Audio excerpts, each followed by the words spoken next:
We move on to our fourth book in the books of the Bible in 5 minutes. Right now, we're going to be studying Numbers. Numbers is based on the census that happens in the first 4 chapters and then again in the 26th chapter. It's the fourth book in the Torah. And so it focuses on the wilderness journey of the people as they are leaving Mount Sinai and they're journeying to the promised land. They've left Egypt behind. And this is about the fulfillment of the promise. And what we see in Numbers is that the fulfillment is delayed by sin, but God is still faithful because our sin does not break God's faithfulness. And there's really 2 themes here in Numbers. One is the seriousness of sin. It's not something to take lightly, but it has consequences. And we see this again and again. But despite of that, the second thing is that God's people still move forward. God is forming a community despite the presence of sin. And so we see in the first 10 chapters as the people are at Mount Sinai, they're beginning to leave. We have the census. And in chapter 6, we have talking about the forming of a Nazirite, which is these dedicated lay people. And famous Nazirites include Samson, Samuel, and John the Baptist. So it's tradition that continues for centuries. In chapter 6, we have this blessing. The Lord bless you and keep you. The Lord make his face to shine upon you and be gracious to you. The Lord lift up his countenance upon you and give you peace. And then, so as the people begin to leave, we have this cloud that represents the presence of God that is going to lead the people. And it will, when God is dwelling, it will descend and tabernacle. It is the word there. And this word is actually used in John 1. What we usually hear it read as is the word became flesh and dwelt among us. But that dwelt is really tabernacled. So the Lord became flesh and tabernacled with us. And so what we see is the same way the presence of the Lord is talked about in Numbers is the same thing we're picking up in the beginning of John, reminding us this is one story, this is one arc, this is one thing that God is doing.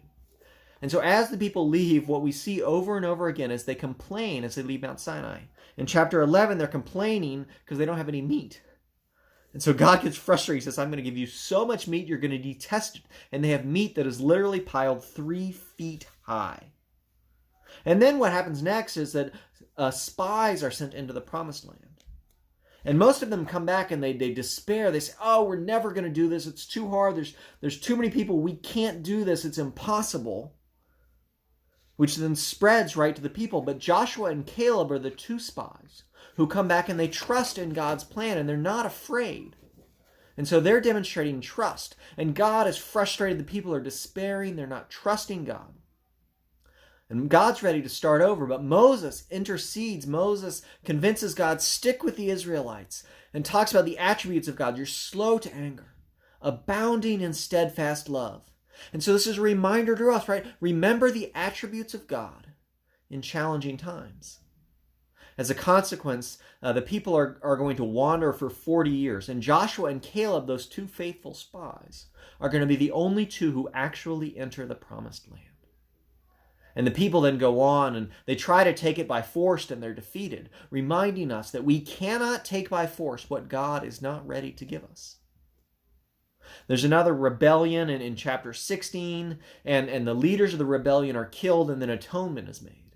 And we see this pattern of the people sinning and then atonement, but these atonements are only temporary because we don't get a lasting atonement until Jesus dies on the cross for us in the New Testament.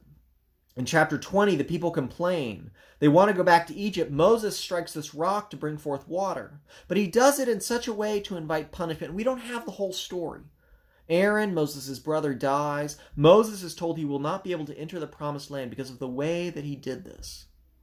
And so again, we don't know the whole story, but this is why Moses doesn't enter the promised land, because of this event. In chapter 21, the people complain and serpents are sent. And what happens then is this bronze serpent is raised on a pole, and the people look upon it to be healed. And Jesus refers to this in John 3, and he says, just as the serpent was lifted up in the wilderness, so too the Son of Man will be lifted up. And so again, we see these themes going out.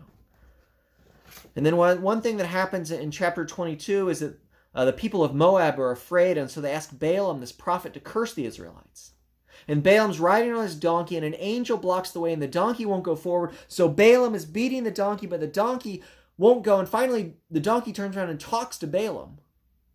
and says, why are you trying to do this? Don't you see I'm saving your life? Balaam sees the angel, and then instead of a curse, he gives a blessing. And so what we see here is God turning a curse into a blessing, which is the same thing that happens on Easter, right? On Good Friday, we have this curse that turns into a blessing by what God does in Jesus Christ. And so that is the book of Numbers.